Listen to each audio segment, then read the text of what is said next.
Ang pagbabalik ng Panginoon. Mga minamahal, pangalawang sulat ko na ito sa inyo.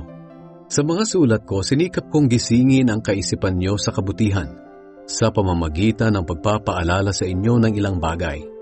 Nais kong ipaalala sa inyo ang mga salita ng mga propeta ng Diyos noong una at ang utos na ibinigay sa inyo ng ating Panginoon at tagapagligtas sa pamamagitan ng mga apostol na isinugo sa inyo.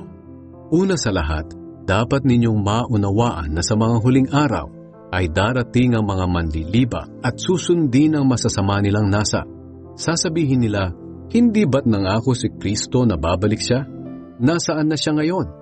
Namatay na ang mga magulang namin pero wala pa ring pagbabago mula nang likhain ng mundo.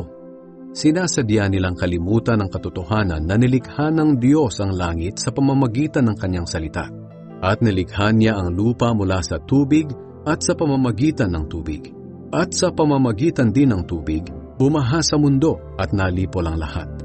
Sa pamamagitan din ng kanyang salita, itinakdang tupukin ng Diyos sa apoy ang kasalukuyang langit at lupa sa araw ng paghuhukom at paglipol sa masasama.